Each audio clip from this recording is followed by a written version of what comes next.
escúcheme, tal vez no sea una exploradora, ni una aventurera, ni una buscadora de tesoros, ni tan siquiera una pistolera, pero estoy muy orgullosa de lo que soy. Soy bibliotecaria. Es uno de los diálogos que mantienen los protagonistas de la película La momia, de 1999, Evelyn y Rick. Me llamo Silvia y voy a hablaros de bibliotecas, voy a hablaros de Egipto, voy a hablaros de mí, porque soy bibliotecaria de profesión y arqueóloga de pasión. Y como a Evelyn, me entusiasma muchísimo mi trabajo, además de que me apasiona la arqueología. Como podéis ver, empecé muy joven a excavar, estudié historia y bueno, el año pasado tuve la suerte de poder excavar en Egipto. Pude cumplir mi sueño. Estudié historia, como bien os digo. Acudí al departamento de prehistoria donde me dieron la opción de poder excavar, de poder realizar uno de mis sueños. Era una criatura. Comencé en la cueva de Antoliña, en Urdaibai, Vizcaya, continué en Achoste con Alfonso Alday, profesor de la UPV, y también pude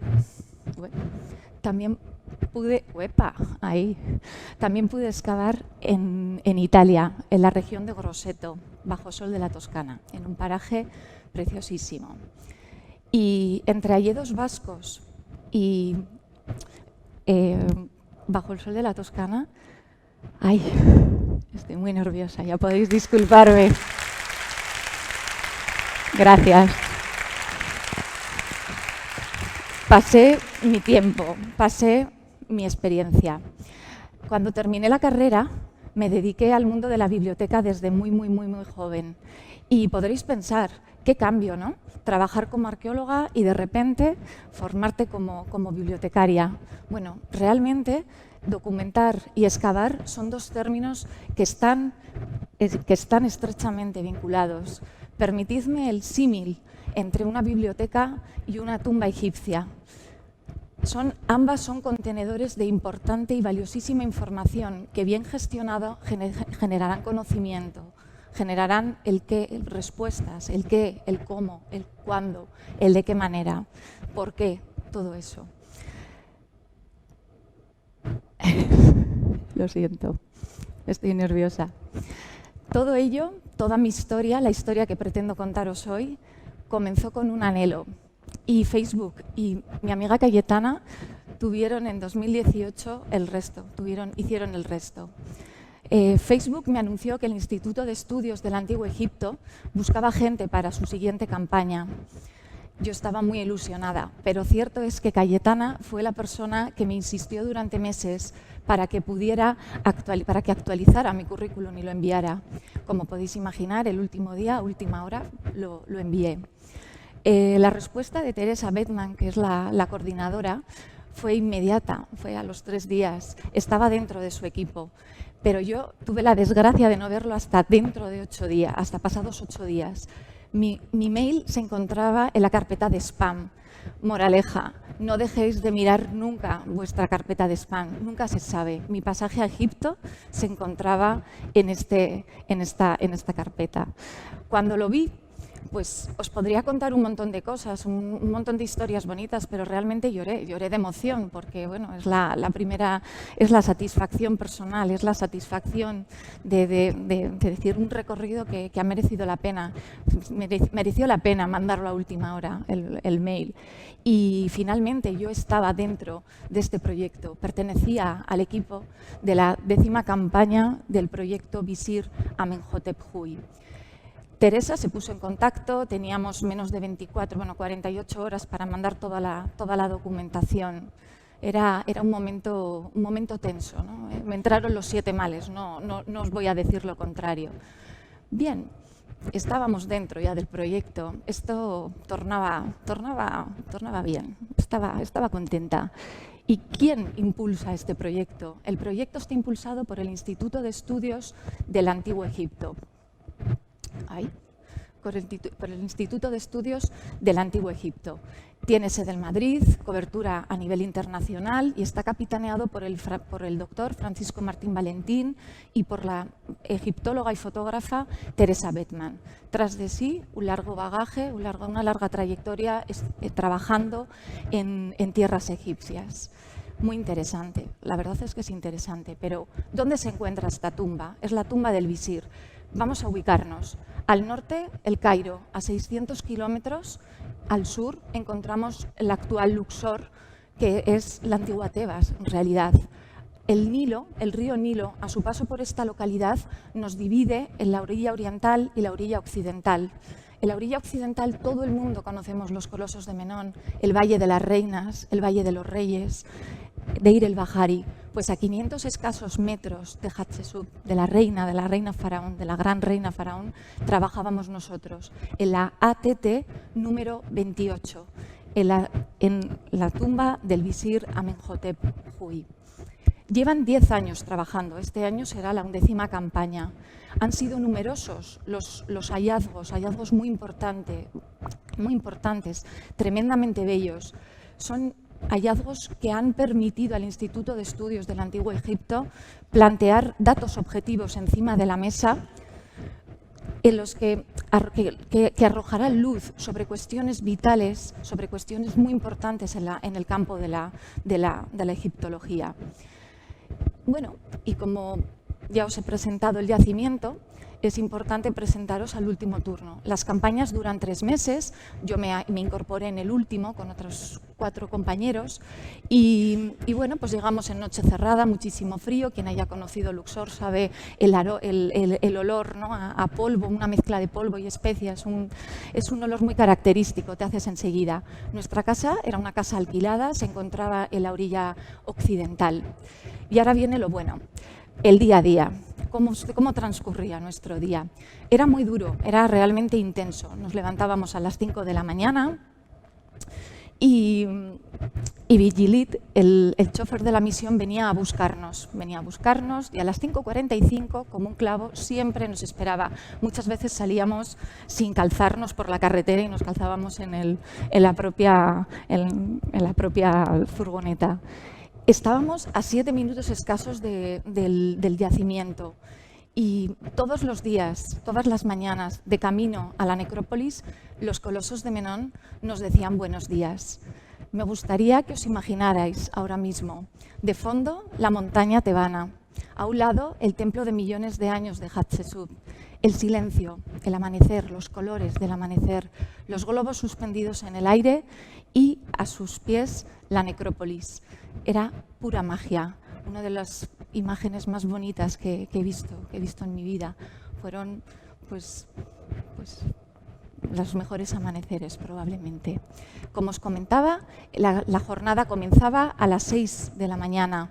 Según los turnos, según los equipos que formaban Francisco y Teresa, que eran los directores de la excavación, los mudires, con mucho cariño y respeto, nos organizaban y empezábamos a trabajar.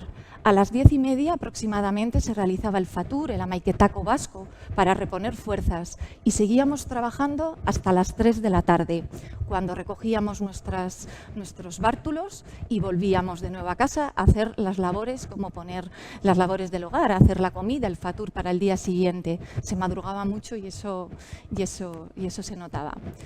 Como os he comentado, en el yacimiento, es un yacimiento bastante de dimensiones amplias, se estaba trabajando en 2 áreas, en 2 espacios diferentes. Uno es en la tumba FMTB 2/3. Sé que es un poquito complicada, pero es el nombre de la tumba.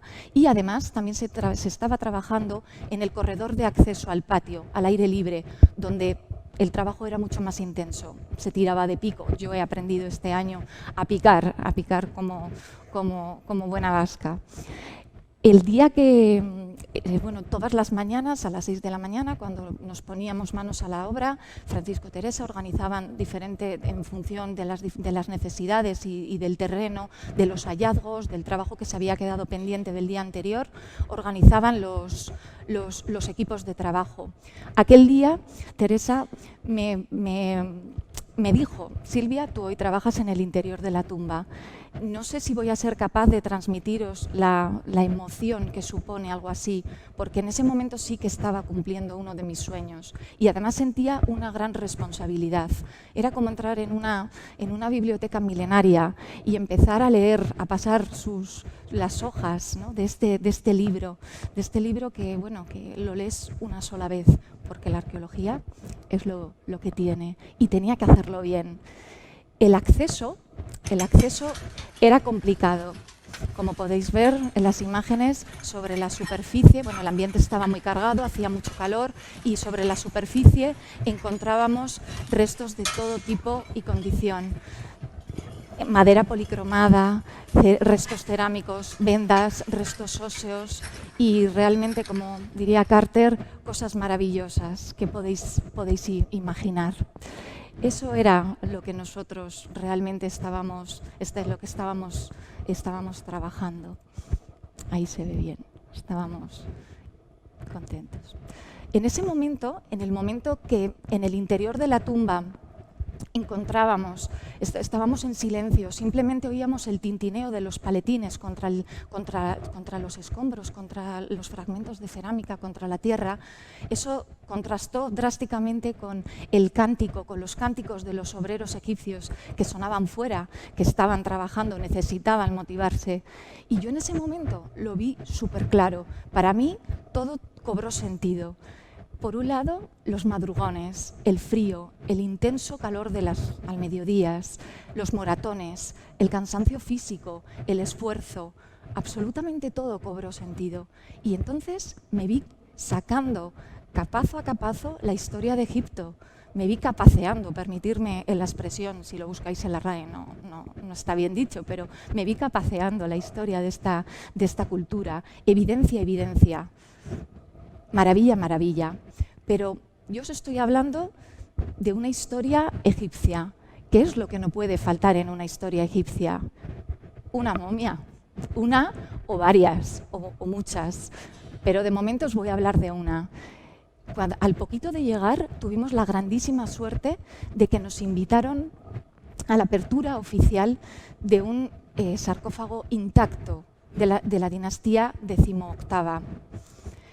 En ese acto se nos había citado a las autoridades egipcias, al ministro de Antigüedades, al secretario general del Consejo Supremo de Antigüedades, y se nos había citado en la necrópolis. Se nos había citado en la tumba número 33 de la necrópolis, que se llama la de Piamenopet. ¿De acuerdo? Allí lo habían dispuesto todo. Era una noticia que dio la vuelta al mundo. Todo el mundo, todos los medios de comunicación se agolpaban en el interior de la tumba. Todo el mundo quería sacar la mejor foto, ver el instante en el que el sarcófago, que en un principio se encontraba tapado por una sábana blanca, todo el mundo quería verlo, todo el mundo quería saber quién estaba dentro, quién nos tenía que contar, ¿no? Porque en Egipto todo tiene que contar, todo aporta. Y en ese momento que nos encontrábamos allí, realmente sientes una gran emoción, te sientes privilegiada, porque cuántas personas han podido presenciar. El aforo era limitado, aunque no lo pareciera en aquel momento, porque era un poco a la egipcia, un poco a lo loco. Se encontraba el equipo francés, se encontraba parte de políticos, ¿no? Los políticos egipcios, y nosotros, la misión arqueológica española del proyecto Visir Amenhotep Huy, estábamos ahí, estábamos viviendo en primera persona algo que probablemente no volvamos a poder presenciar. Y llegó el momento en el que los operarios destapan el sarcófago, un sarcófago precioso, de madera, blanco, azul, dorado, impresionante. Y llega el momento, lo destapan. Y entonces es cuando la vemos a ella, creemos que se llama Tuya. Es una amalgama de vendas de lino arracimadas, es una amalgama de vendas que están perfilando su silueta, que te están diciendo estoy aquí. Fue una mujer que vivió y soñó hace 3000 años y tiene mucho que contar, seguro. Estudios posteriores seguro que así lo demostrarán. Y así fue. Y mientras la miraba, atónita, perpleja, con esta emoción que me caracteriza, pasó pasó algo que probablemente no hayáis visto en los medios de comunicación. En el interior de la tumba estallaron varias bombillas a la vez y se hizo una oscuridad parcial. Os podéis imaginar la reacción de la gente. Miedo, gritos y susto. Yo me asusté, lo reconozco. El ambiente proporcionaba los elementos necesarios para pensar, ¿no? Para pensar cosas. Pero yo en ese momento lo tuve claro. Y os voy a contar qué es lo que tuve claro. Tuve claro a qué huelen las momias. Las momias huelen, expelen una mezcla de olores, una mezcla de sensaciones. Te perfilan un momento mágico entre el momento en el que pertenecieron y el momento en el que son rescatadas. Esos dos momentos se tocan y si lo sabes, tienes sensibilidad suficiente, lo disfrutas como un momento único en tu vida. ¿Sabéis a qué huelen las momias? Os lo voy a decir. Huelen a biblioteca, huelen a tumba egipcia, huelen a sueños cumplidos. Muchas gracias.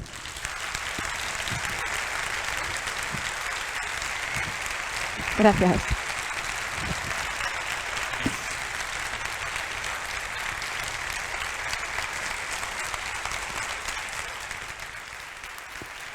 Gracias.